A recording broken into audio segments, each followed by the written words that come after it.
प्रतापपुर क्षेत्र से रामसेवक पैकरा जी विधायक चुने गए थे। उसके बाद 2008 में आप आते हैं, फिर 2013 में पैकरा जी आ जाते हैं, फिर 2018 में एक भयंकर वोटों के साथ, कहेंगे 44,000 वोटों के साथ आपकी बड़ी जीत होती है। तो एक के बाद एक बार आप आते हैं, एक बार बीजेपी आती है। तो क्या 2023 में यही सिलसिला कायम रहेगा कि इस बार कुछ रिकॉर्ड टूटेगा? रिकॉर्ड बिल्कुल टूटेगा इसमें। रिकॉर्ड कैसे? और रिकॉर्ड तोड़ना भी है। उनके पास पैसा आएगा, उस पैसा का उपयोग कहाँ करेगा? मार्केट में करेगा। कोई सोना चांदी लेगा, कोई कपड़ा लेगा, कोई बच्चों के लिए कुछ लेगा, तो मार्केट में आएगा।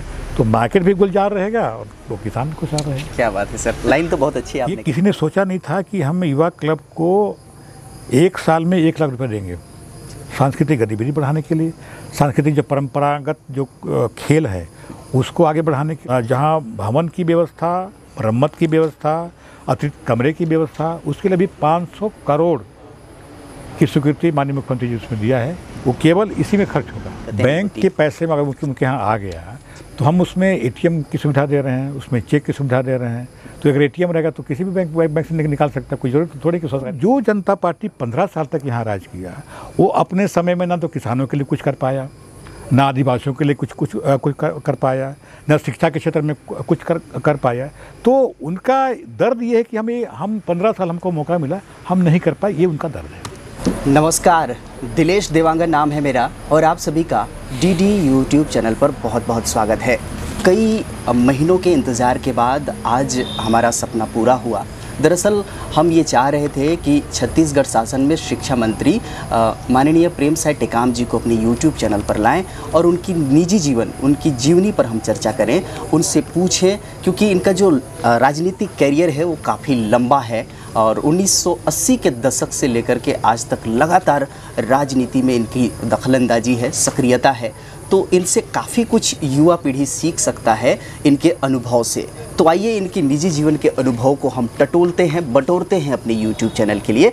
तो सबसे पहले स्वागत करते हैं माननीय मंत्री जी, आपका डीडी YouTube चैनल पर बहुत बहुत स्वागत है। धन्यवाद आपको जवान जी। उदय, आप शिक्षा मंत्री हैं, लेकिन जो युवा वर्ग है वो ये जानना चाहती है कि आखिर शिक्षा मंत्री की शिक्षा कहाँ हुई है और किन हालातों में हुई है और कैसे हुई है। उस ज़माने में आपके लिए शिक्षा प्राप्त करना कितना मुश्किल था और कितना आसान?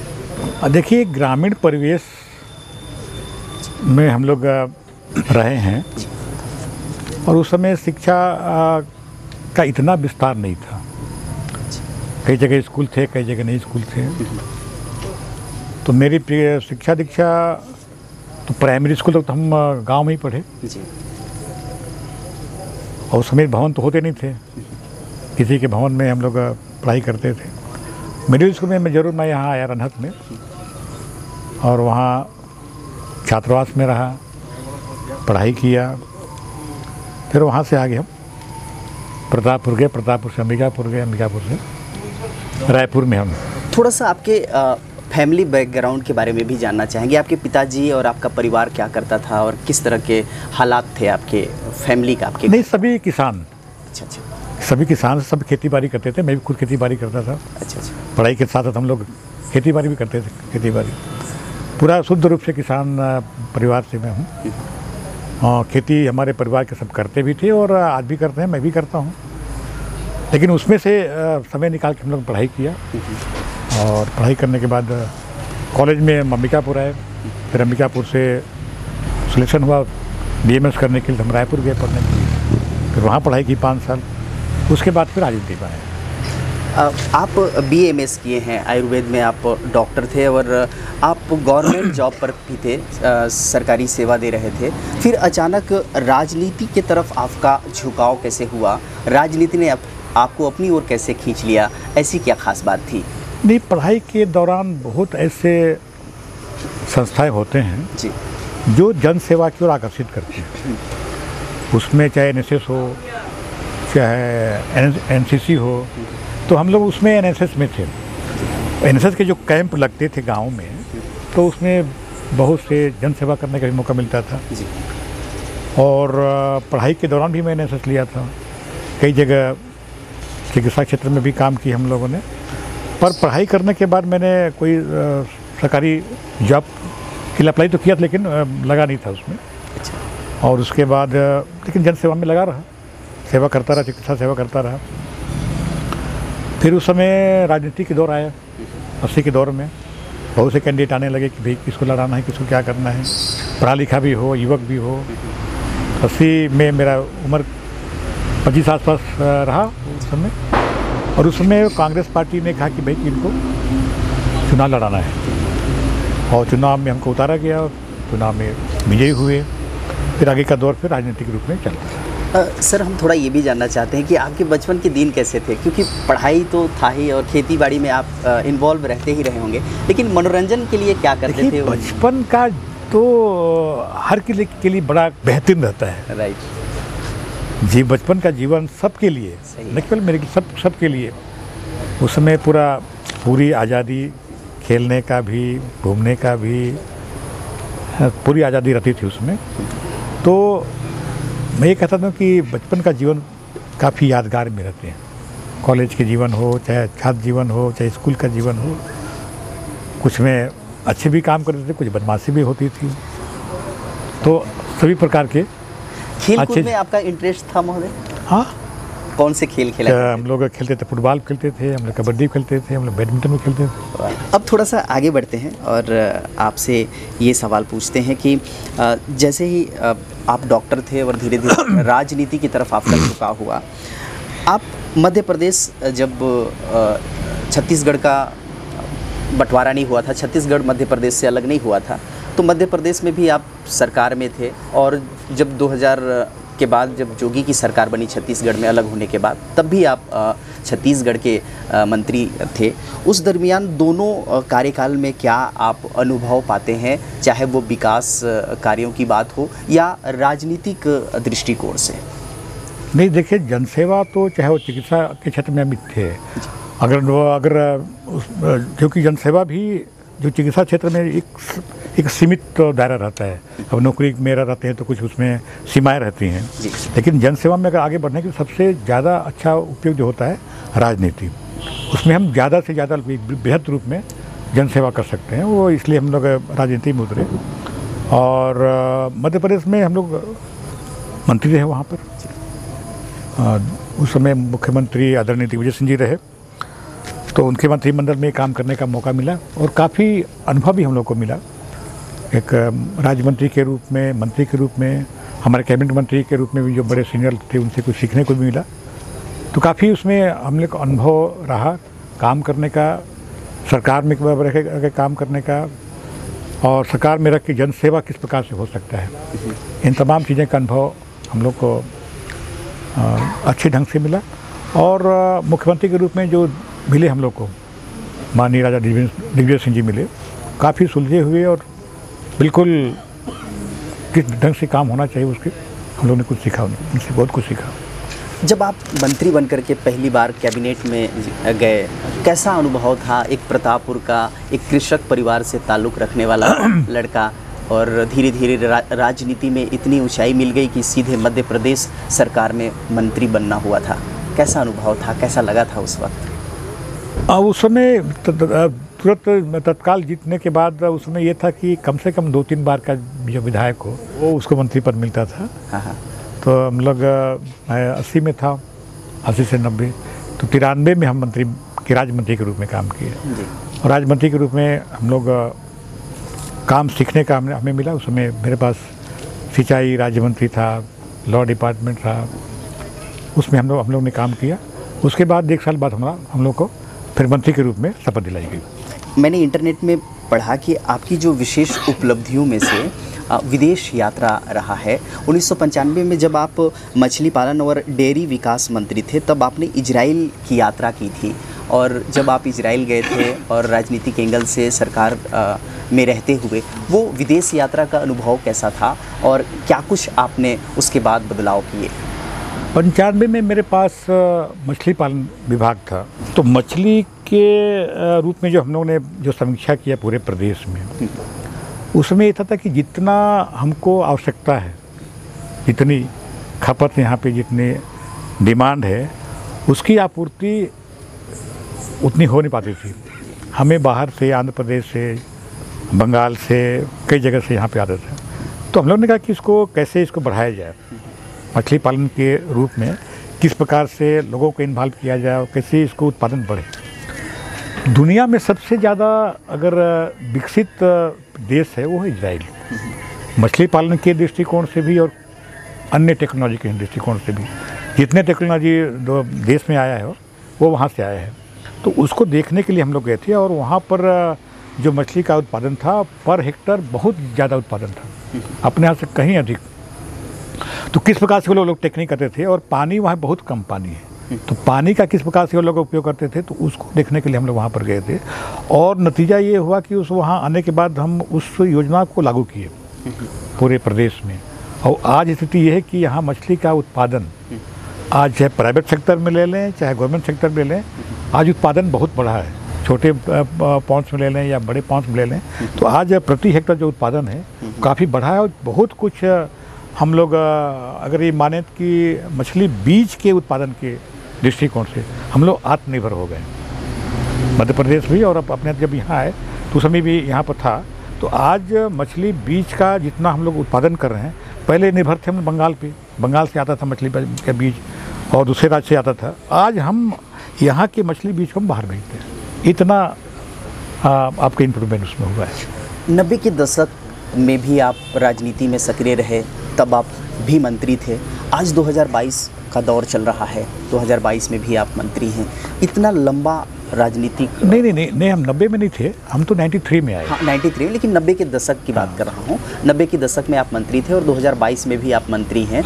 इतना लंबा अंतराल में क्या बदलाव राजनीति के एंगल से, क्या तब कितना राजनीति करना आसान था और अब कितना राजनीति करना आसान है? नहीं, देखिए, हर क्षेत्र कोई आसान नहीं होता है। हर क्षेत्र में कठिनाइयाँ आती हैं, संघर्ष आते हैं, संघर्ष करना पड़ता है लोगों को अपने वजूद, अपने स्टेटस को मेंटेन करने के लिए कि हम ऐसा काम करें कि जिस लोगों को विश्वास हम जीत सके लोगों का। तो लोग राजनीति में अगर हैं तो लोगों को कैसे विश्वास उनसे जीता जाए, लोग आपके बातों पर विश्वास रखें, ये इस दृष्टिकोण से हम लोग काम करते हैं। बहुत से उसमें जो मांगे आती हैं, चाहे वो पुल पुलिया का हो, चाहे स्कूल का हो, भवन का हो, सीसी रोड का हो, तो उनको हम लोग करना पड़ता है। वो चाहे मध्य प्रदेश का, जो कि मध्य प्रदेश बड़ा राज्य था, मध्य प्रदेश का क्षेत्रफल बड़ा था, और आपके कभी ग्वालियर, कभी मुरैना, कभी इंदौर, कभी, तो वहाँ के अलग अलग क्षेत्र में अलग अलग प्रकार की काम होते हैं, लोगों से मिलना। लेकिन उसके बावजूद हम लोग यही करते हैं कि जो जनता की मांग है सार्वजनिक रूप से, तो उसको हम पूरा करें। कैसे पूरा करें, उसके लिए क्या बजट में प्रावधान करना चाहिए, उसकी धनराशि कहाँ से व्यवस्था हो, वो सारे उसमें व्यवस्था करना पड़ता है। मैं आगे आपसे पूछना चाह रहा था कि प्रतापपुर क्षेत्र की जो जनता है वो काफ़ी आपसे स्नेह करती है, मोहब्बत करती है यहाँ की जनता, और प्यार दुलार आपको हमेशा मिलता रहा है। और आप पर यहाँ की जनता लगातार इतने लंबे समय से आप पर विश्वास जताती रही है। इसका क्या कारण मानते हैं आप? ये तो जनता का प्यार है।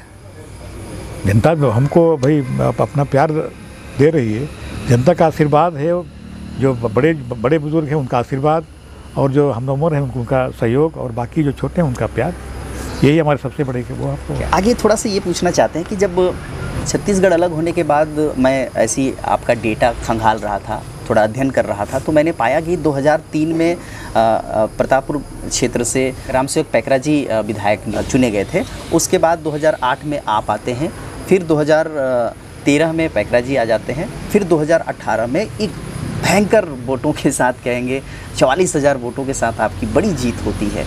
तो एक के बाद एक बार आप आते हैं, एक बार बीजेपी आती है, तो क्या 2023 में यही सिलसिला कायम रहेगा कि इस बार कुछ रिकॉर्ड टूटेगा?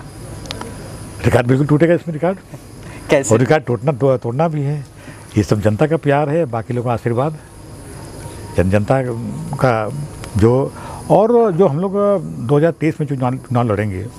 अभी प्रदेश में आपने देखा होगा कि भूपेश बघेल की नेतृत्व वाली कांग्रेस पार्टी की सरकार, चाहे वो किसानों के लिए काम किया हो, 2500 रुपया प्रति कुंटल के हिसाब से पूरे हिंदुस्तान में कोई ऐसा राज्य नहीं है छत्तीसगढ़ को छोड़ के जो 2500 रुपया प्रति कुंटल के हिसाब से धान की खरीदी कर रही है, गोबर खरीदी कर रहा है, गोमूत्र खरीदी कर रहा है। तो जो किसानों के और जो बाकी लोगों के पैसे उनके पॉकेट में जो डालने का काम कर रहा है, आज देखिए, आज अगर हम देखते हैं तो अगर किसी बैंक में अगर किसी का पैसा जमा है तो वो लोग बहुत कम निकाल पाते हैं, क्योंकि उनके पास हमेशा पैसा उनके पास आता रहता है। हमने 4 किस्तों में राजीव गांधी किसान न्याय योजना के तहत 4 किस्त में पैसा देने का काम किया प्रदेश के लोगों को। पहला किस्त जब देते हैं जब खेती शुरुआत होती है, खेती की तैयारी करना पड़ता है, खेती की जुताई करना पड़ता है, उसमें पहला किस्त जून के महीने में देते हैं, ताकि उस समय लोगों के पास अगर पैसा नहीं है तो हमारा किस्त आएगा, उससे वो अपना वो खेती कर सकता है।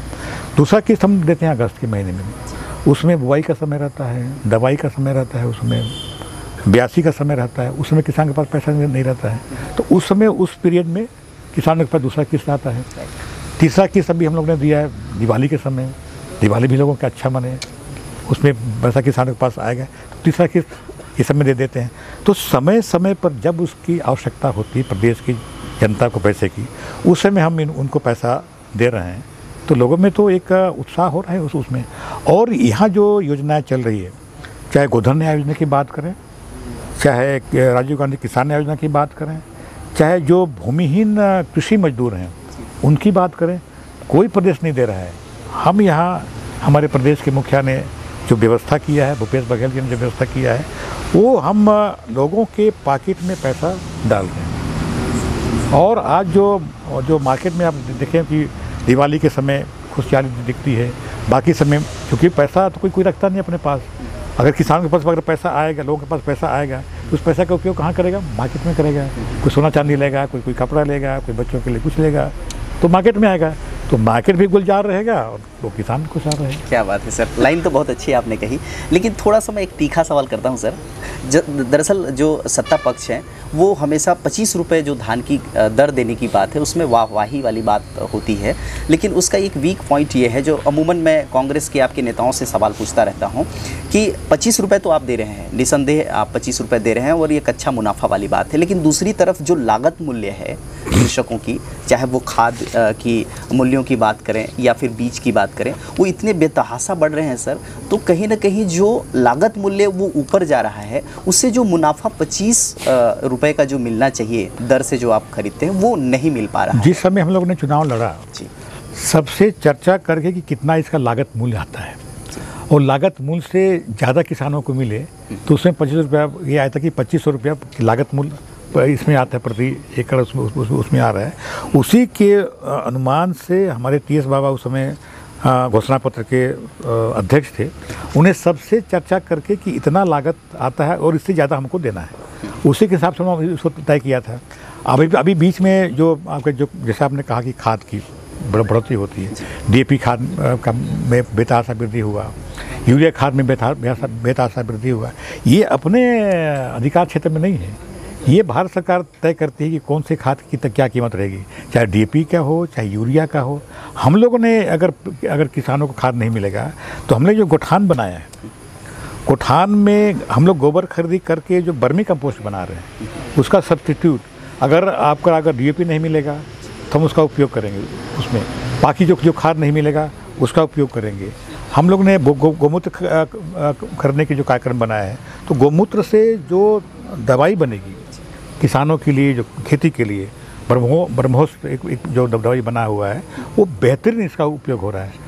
उसकी पूरा परीक्षण कृषि विश्वविद्यालय के द्वारा किया गया है, तो सबसे उपयोगी है। तो जो दवाई महंगी हो रही है, जो खाद महंगा हो रहा है, उसका सब्स्टिट्यूट क्या हो, उसके लिए सरकार तैयार है, उसकी तैयारी कर रही है कि हम किस प्रकार से आपको करें।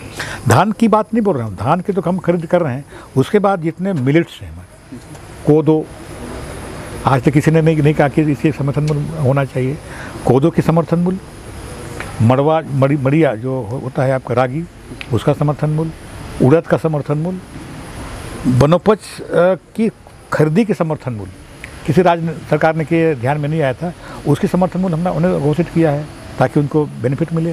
जितना आपके जो वनोपज की खरीदी जितना पूरे हिंदुस्तान में होता है, पूरे हिंदुस्तान में, उसका 75% छत्तीसगढ़ में होता है अभी हमारे राज्य में। पहले 7 प्रकार का होता था, अब 56 प्रकार के हम लोग खरीद रहे हैं। तो जितना पूरे हिंदुस्तान में खरीदी होता है उसका 75% यहाँ हो रहा है। न केवल उसकी खरीदी हो, बल्कि उसका हम लोग किस प्रकार से उसका वैल्यू एडिशन करें, उसका किस प्रकार से उसको और ज़्यादा हम लोग वैल्यू बढ़ाएं, ताकि जो जिस प्रकार से तेंदुपत्ता में खरीदी होता है, उसको खरीदी रेट मिलता है और बेचने के बाद जो उनका मुनाफा होता है तो उनको जाता है। तो उसी प्रकार वनोपज के सारे चीज़ को खरीदी करेंगे और खरीदी करने के बाद उसका वैल्यूएशन किस प्रकार से होता है, बड़े बड़े जो कंपनियों से टाइप हो रहा है, और उसको पीस के जो उनके जो मार्का होगा उसके लेवल पे जो मार्क होगा वो बना के उनको देंगे। उससे जो मुनाफा होगा फिर हम जो समिति उसको हम देंगे। तो ये आपके कार्यकर्ता ये सारी चीज़ें जो बता रहे हैं, मुझे ऐसा लगता है कि जो आपके कार्यकर्ता हैं वो जनता तक ये संदेश अच्छे से नहीं पहुंचा पा रहे हैं। ये विश्वास हम लोग अभी जनमन के माध्यम से और जो अभी जो कार्यक्रम हो रहा है उसके माध्यम से हमने अभी एक राजीव युवा मितान बनाया है। उनमें जो ग्रामीण क्षेत्र के लोग रहे हैं, हर पंचायत में एक आपका क्लब बनेगा और नगरीय क्षेत्र में 2500 पे एक क्लब बनेगा। वो क्लब के माध्यम से जो यहाँ के सांस्कृतिक गतिविधियाँ हैं वो संचालित करेंगे, और साथ साथ में हमारे जो शासन के जो फ्लेक्सी प्रोग्राम है उसको भी वो लोग बताएंगे गांव में जाकर। हमारे सोशल मीडिया के लोग हैं, हमारे बाकी युवक कांग्रेस के लोग हैं, हमारे कांग्रेस के लोग हैं, सब गांव का में जाकर बताएंगे। आपने युवा क्लब का बात छेड़ा, वो मैं पूछना ही चाह रहा था, क्योंकि युवाओं का मामला है, युवाओं से जुड़ा हुआ सवाल है। दरअसल ये जो युवा क्लब जो आपकी स्कीम है बहुत अच्छी स्कीम है, क्योंकि आज तक वाकई में बीजेपी सरकार ने कभी ये नहीं सोचा कि युवाओं के लिए कुछ अलग से पहल की जाए, जिसमें ग्रामीण क्षेत्रों में ऐसा कोई कार्यक्रम हो जिससे जो हुनर है, स्किल्स है, कौशल है वो उभर करके प्रदेश स्तर तक जाए, न केवल प्रदेश स्तर तक बल्कि राष्ट्रीय स्तर तक जाए। लेकिन जो इसका इम्प्लीमेंट होना चाहिए धरातल पर, जैसे तैसे कार्यक्रमों का आयोजन किया जाए। नहीं, देखिए अभी तो पहला किस्त मिला है जी। ये किसी ने सोचा नहीं था कि हम युवा क्लब को एक साल में 1 लाख रुपए देंगे सांस्कृतिक गतिविधि बढ़ाने के लिए, सांस्कृतिक जो परंपरागत जो खेल है उसको आगे बढ़ाने के लिए, और साथ ही साथ हम अपने जो शासन की योजनाएं हैं उसको हम उन तक पहुंचाएंगे, वो पूरे गांव तक पहुंचाएंगे, पूरा हर पोलिंग तक पहुंचाएंगे। ये पहली शुरुआत अभी किया है, ये पहले किस्त अभी मिला है, और उसका जैसे NOC जैसे उसका क्या बोलते हैं उसका जो प्रमाण पत्र जब मिलेगा, UC जो मिलेगा, उसके बाद और आएगा तो और पुरस्कृत होंगे उसके।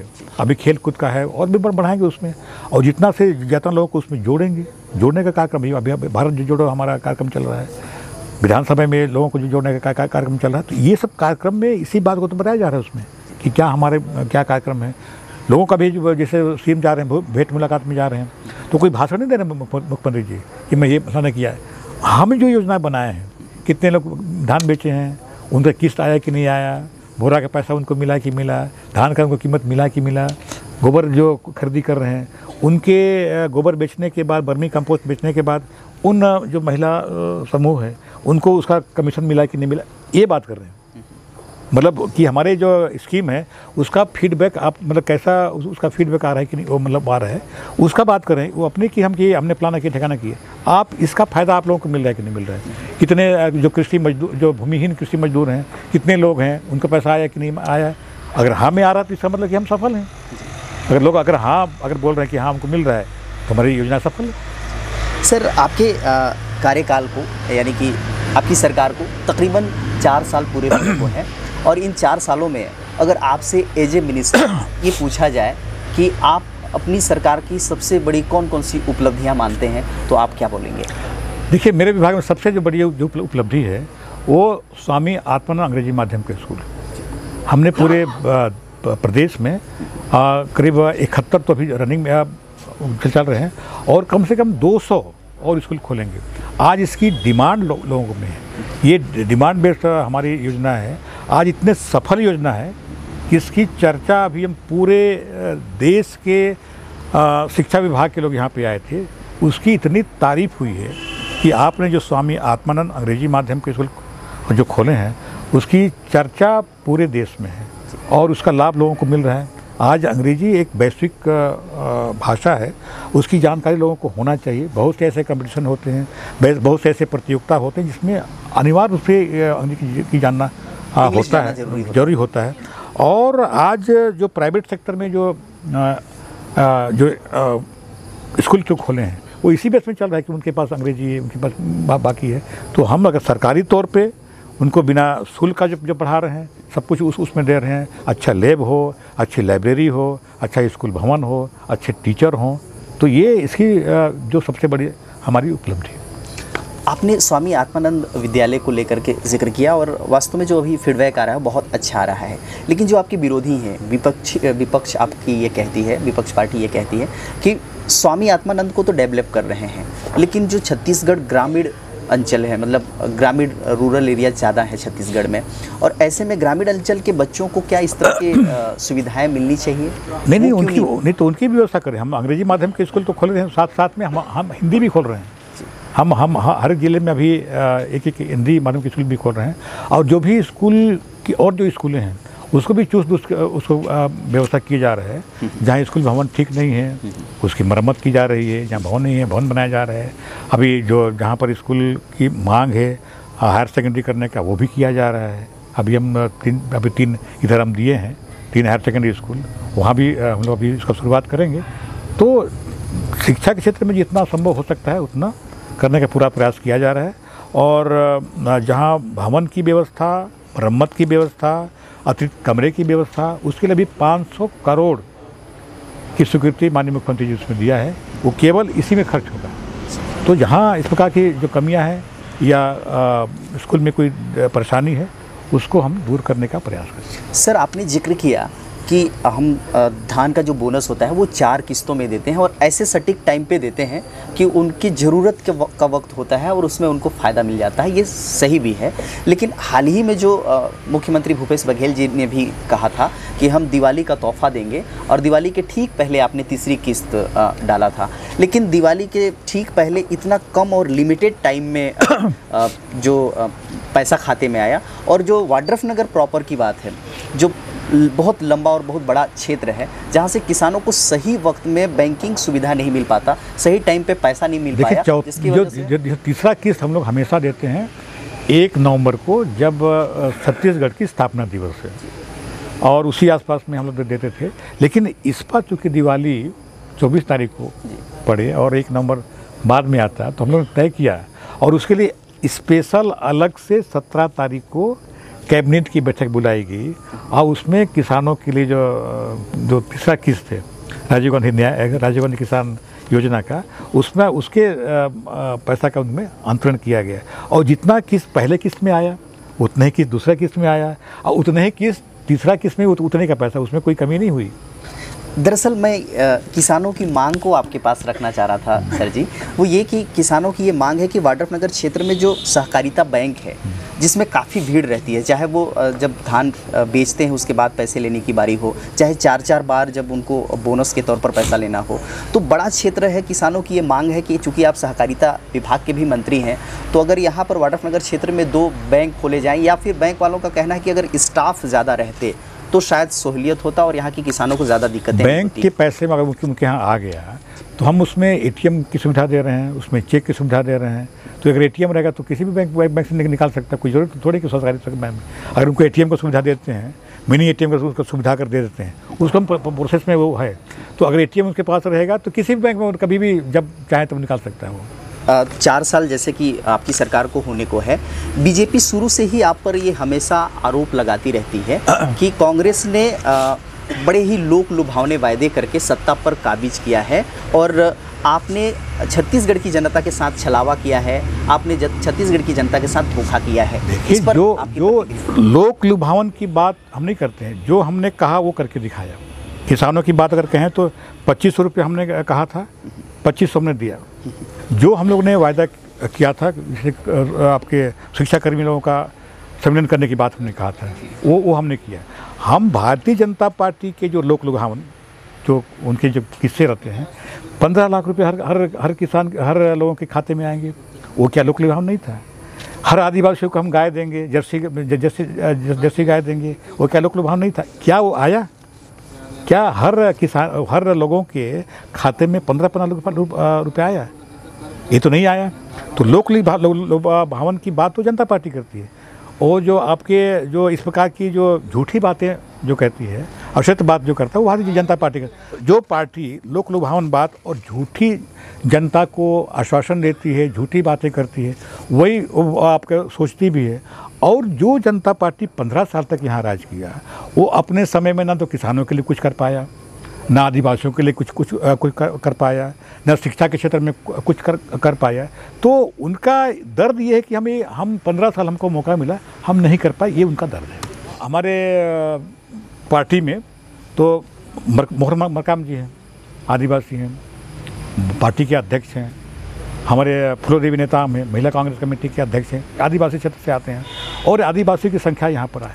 इन्होंने बदल के क्या किया, एक आदिवासी जो अध्यक्ष था उसको आदिवासी विश्व आदिवासी दिवस के दिन उसको हटा दिया। मतलब उसी दिन उस समय था वो हटाने के लिए। अरे बाद में हटाता या पहले हटाता।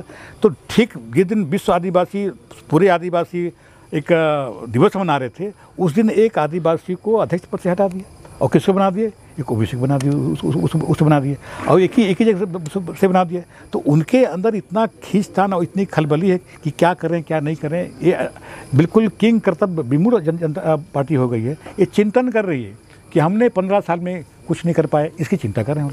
मंत्री जी, आपने हमें वक्त दिया और डीडी यूट्यूब चैनल से ढेर सारी बातें की। आपका तहे दिल से बहुत बहुत धन्यवाद। Thank you. तो दोस्तों, ये वीडियो आपको कैसा लगा हमें कमेंट बॉक्स पर भर भर करके लिख करके बताइएगा और अच्छा लगेगा तो लाइक करके शेयर कर दीजिएगा, ताकि आपके अपनों तक भी ये बहुत ही ज़बरदस्त इंटरव्यू वाला वीडियो माननीय मंत्री जी के साथ का उन तक भी पहुंच सके। जी हाँ, डीडी यूट्यूब चैनल को सब्सक्राइब नहीं किए होंगे तो फ़ौरन सब्सक्राइब कर लीजिए। इसी तरीके से रोचक इंटरव्यू और जानकारियों का सिलसिला इस चैनल पर बना रहता है। अब मुझे यानी कि दिलेश देवांगन को दीजिए इजाज़त। नमस्कार। धन्यवाद। बहुत धन्यवाद।